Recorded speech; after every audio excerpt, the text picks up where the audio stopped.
سورہ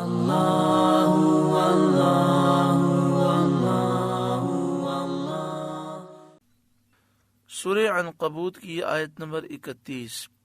سورہ عنکبوت کا چوتھا رکوع اور 20ویں پارے کا 16واں رکوع۔ اللہ رب العالمین نے ارشاد فرمایا وَلَمَّا جَاءَتْ رُسُلُنَا إِبْرَاهِيمَ بِالْبُشْرَى، اور جب ہمارے فرشتے ابراہیم کے پاس خوشخبری لے کر آئے، ان کے بیٹے اور پوتے حضرت اسحاق اور حضرت یعقوب علیہ السلام کی خوشخبری لے کر آئے، قالوا، وہ بولے، انا مہلکو اہل هذه القریہ، ہم ضرور اس شہر والوں کو ہلاک کریں گے۔ اس شہر کا نام سدوم تھا۔ ان اہلھا کانوا ظالمین، بے شک اس کے بسنے والے ستمگار ہیں، ظالم ہیں۔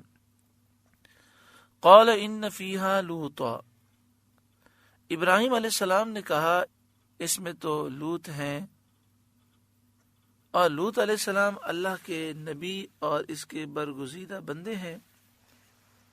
قالوا، فرشتے بولے، نحن اعلم بمن فیہا، ہمیں خوب معلوم ہے جو کچھ اس میں ہے، لننجینہ واہلہ الا امرأتہ، ضرور ہم لوط کو اور ان کے گھر والوں کو نجات دیں گے مگر ان کی عورت کو،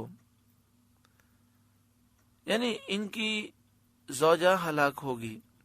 کانت من الغابرین، وہ رہ جانے والوں میں ہے، وہ عذاب میں رہ جائے گی اور برباد ہوگی۔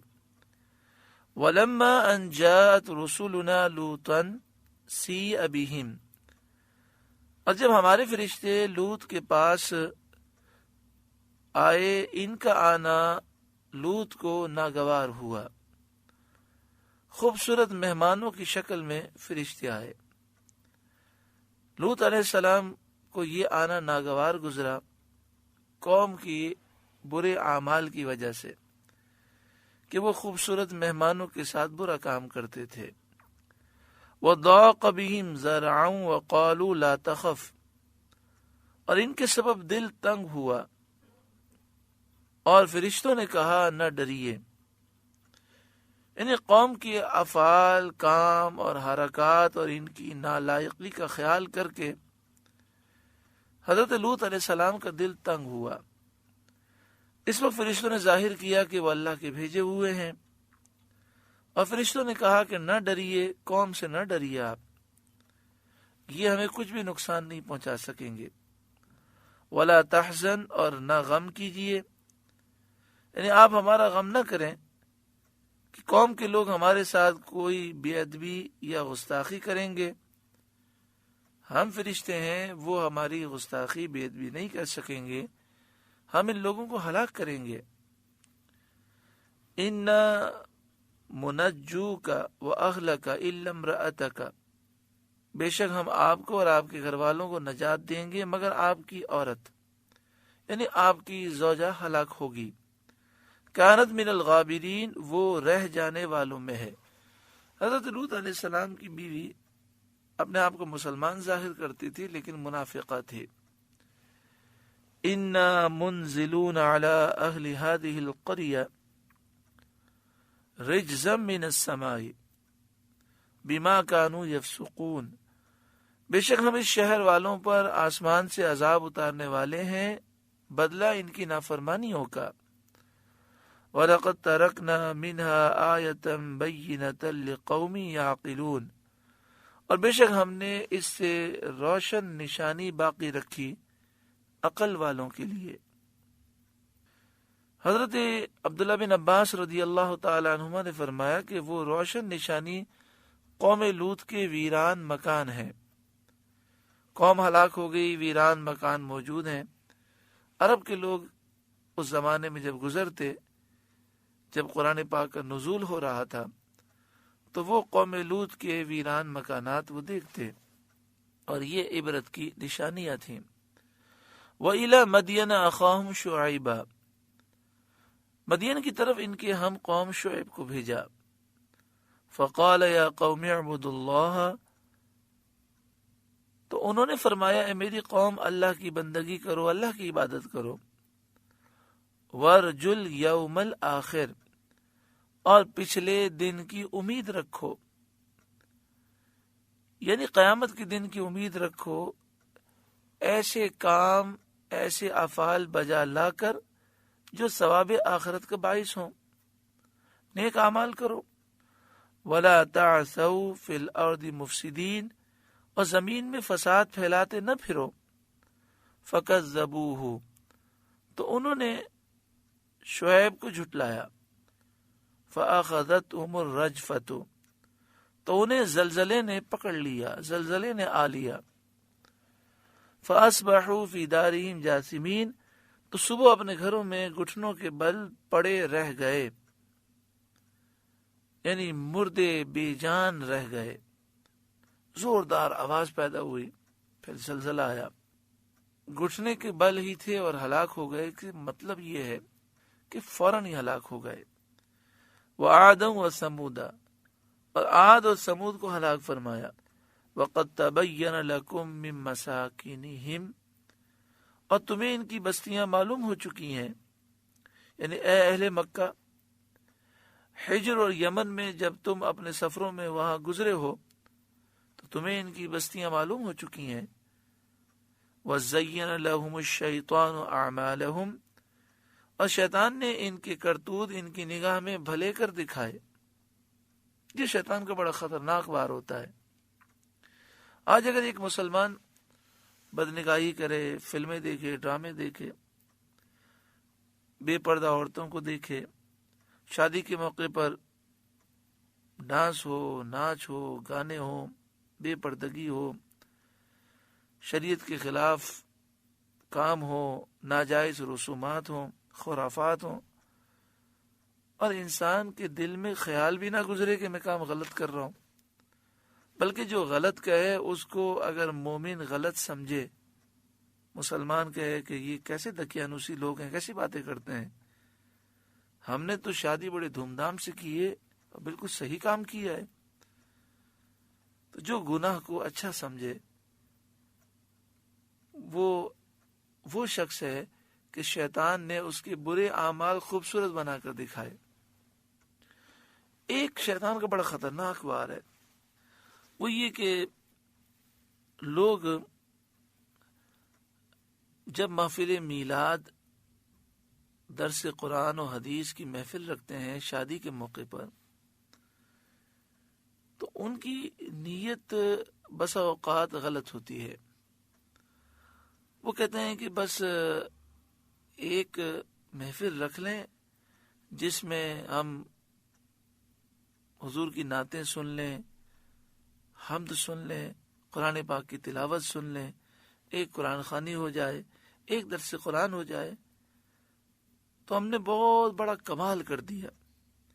اب اس کے بعد ہمارے لیے ساری خرافات اب جائز ہو گئیں، یعنی وہ سمجھتے ہیں کہ ہم نے بہت بڑا دین کا کام کر لیا اور محفل کی ابتدا بڑے اچھے انداز میں ہو گئی، ساری برکتیں ہمیں مل جائیں گی، اب ہم ناچ کریں، گانے کریں، مہندی کی رسم کریں، مایوں کی رسم کریں، خوب اچھلے کودیں، کوئی حرج نہیں۔ تو ایک وہ محفل میلاد رکھ لیتے ہیں، درس قرآن رکھ لیتے ہیں، قرآن خوانی رکھ لیتے ہیں، اور ایک سمجھتے ہیں کہ وہ جو نکاح کی مختصر محفل ہوتی ہے جس میں دولہے سے پوچھا جاتا ہے، نکاح کا خطبہ ہو جاتا ہے، وہ سمجھتے ہم نے بہت بڑا تیر مار لیا، بہت بڑا کمال کر دیا۔ حالانکہ سوچیں، قرآن مجید فرقان حمید پڑھنے کے بعد فحاشی کرنا، عریانی کرنا، بے پردگی کرنا کتنا بڑا جرم ہے۔ تو قرآن سے جب ابتدا ہوئی ہے تو پھر قرآن ہی کی بنیاد پر ساری محفلیں رکھو۔ کیا ملتا ہے یہ گناہ کرنے سے؟ کیا ملتا ہے یہ جن لوگوں کو راضی کرنے کے لیے آپ کر رہے ہیں؟ یہ آپ کو کچھ دے نہیں سکتے، اور جس رب نے ساری نعمتیں دی ہیں اور آئندہ بھی وہی نعمتیں دے گا، اس کو ناراض کر کے کیا ملے گا؟ کیا آپ جانتے نہیں کہ ان گناہوں کی نحوستیں انسان کو برباد کر دیتی ہیں؟ ہم نے تو یہ دیکھا کہ بسا اوقات ایسا ہوتا ہے کہ گناہوں کی نحوست کی وجہ سے انسان اتنا پریشان ہوتا ہے کہ وہ اپنی پریشانی کسی سے بیان بھی نہیں کر سکتا. کیوں ہم رب کو ناراض کرنے والے کام کریں؟ جتنے بھائی جتنی بہنیں یہ درس سن رہے ہیں وہ یہ عزم کریں کہ نعمتیں ہمیں رب نے دی ہیں، خوشیاں ہمیں رب نے دی ہیں. یہ دنیا کے لوگوں نے کیا دیا ہے ہمیں زندگی دینے والا رب ہے. تو ہم رب کی نافرمانی نہیں کریں گے، ہم اپنے رب کو ناراض نہیں کریں گے. وَزَيَّنَ لَهُمُ الشَّيْطَانُ أَعْمَالَهُمْ، اور شیطان نے ان کے کرتوت ان کی نگاہ میں بھلے کر دکھائے، مزین کر دیے، خوبصورت کر دیے، یہ برائی کو اچھا سمجھنے لگے. فَصَدَّهُمْ عَنِ السَّبِيلِ، اور انہیں سیدھے راستے سے شیطان نے روکا. وَكَانُوا مُسْتَبْصِرِينَ، اور انہیں سوچتا تھا، وہ صاحب عقل تھے، حق اور باطل میں تمیز کر سکتے تھے، لیکن انہوں نے عقل و انصاف سے کام نہ لیا.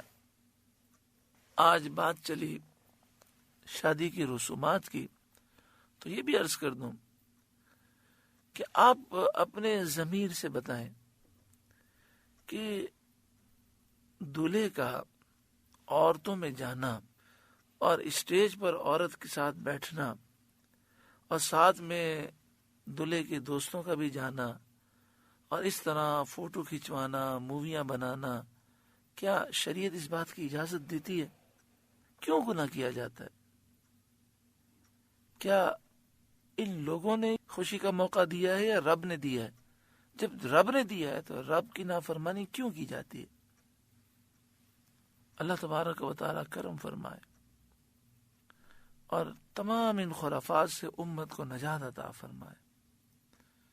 نبی اکرم صلی اللہ علیہ وآلہ وسلم نے ارشاد فرمایا کہ بنی اسرائیل کے علماء پہلے برائیوں سے روکتے تھے، نیکی کا حکم دیتے تھے، پھر انہوں نے روکنا چھوڑ دیا اور برائیوں میں بیٹھنا شروع کر دیا. پھر بنی اسرائیل کے علماء کے دل بھی برے لوگوں کی طرح ہو گئے، اللہ نے ان سب کو تباہ فرمایا.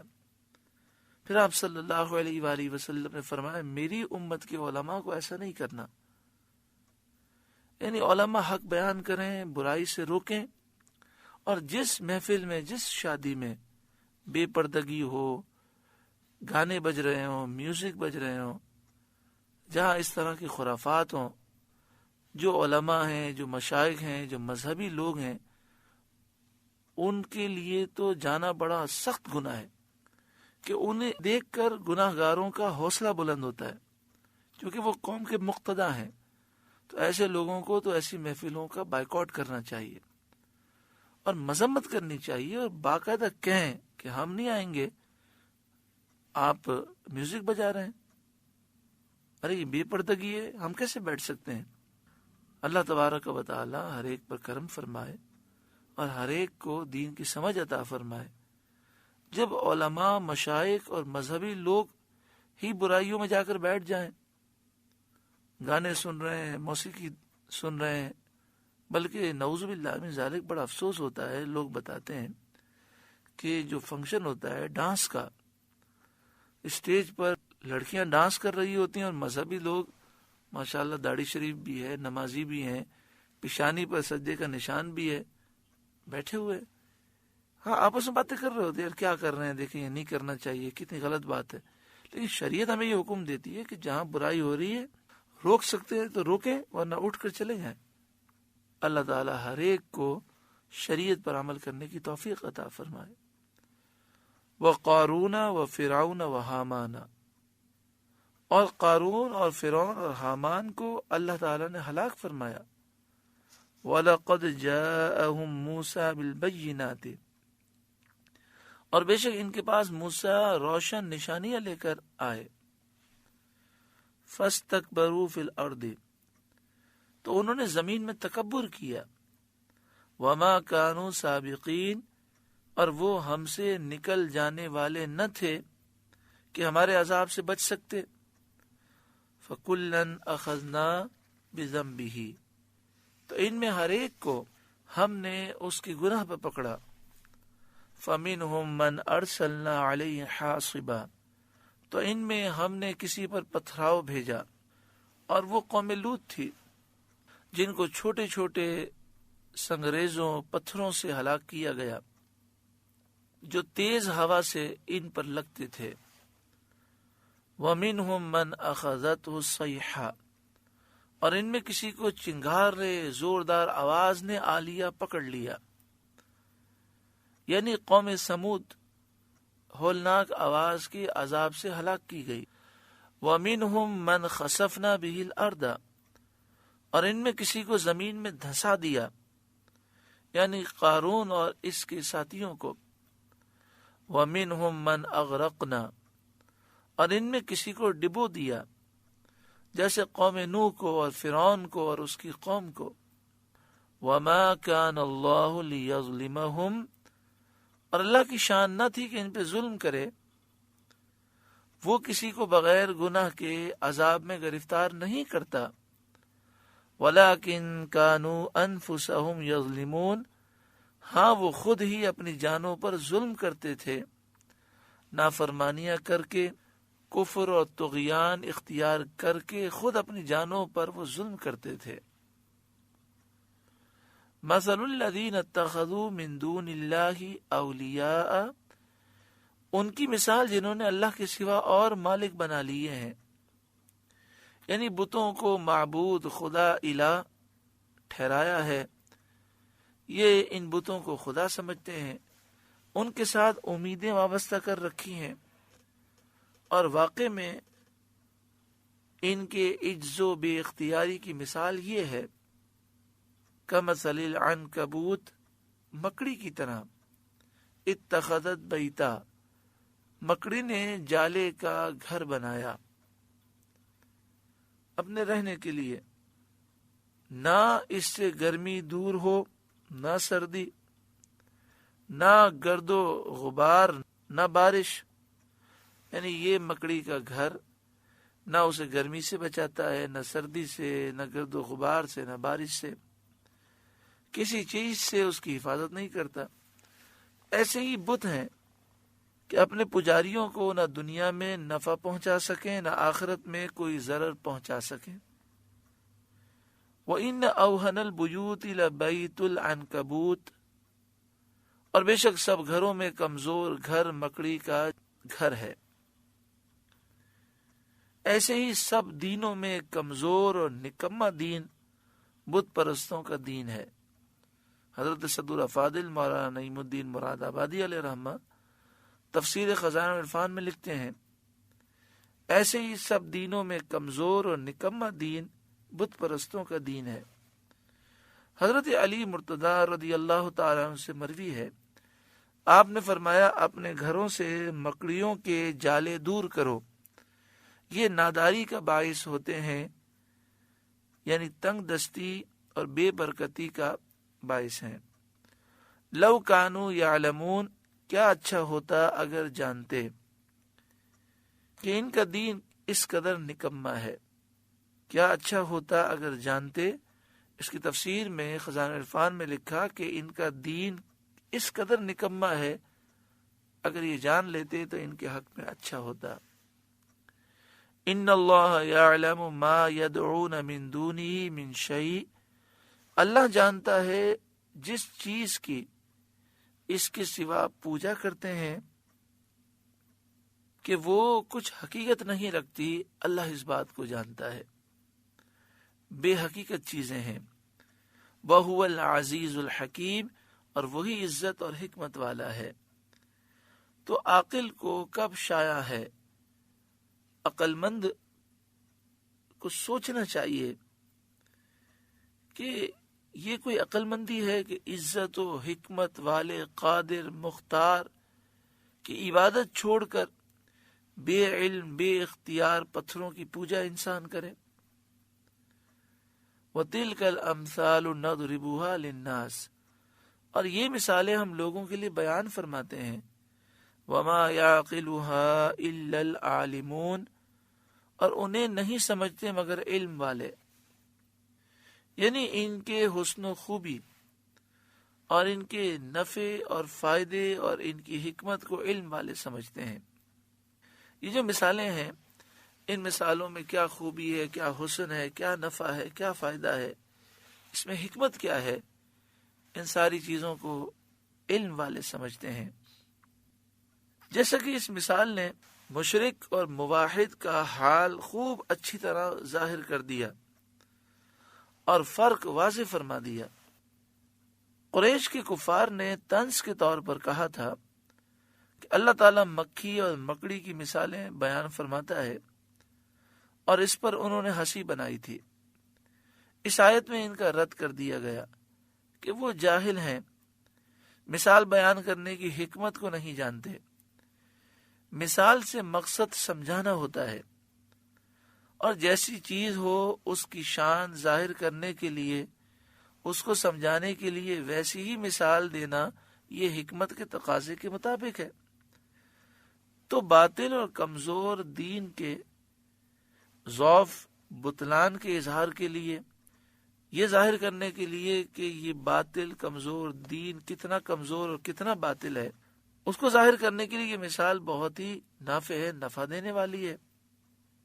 کن کو نفع دیتی ہے؟ جنہیں اللہ تعالیٰ نے عقل دی اور علم عطا فرمایا، وہ سمجھتے ہیں۔ خلق اللہ السماوات والارض بالحق، اللہ نے آسمان و زمین حق بنائے۔ ان فی ذلک لآیۃ للمؤمنین، بے شک اس میں نشانی ہے مسلمانوں کے لیے۔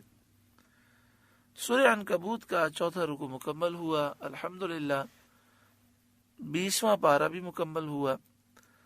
اللہ تعالیٰ نور قرآن پاک سے ہمارے قلوب کو روشن فرمائے۔ اللہ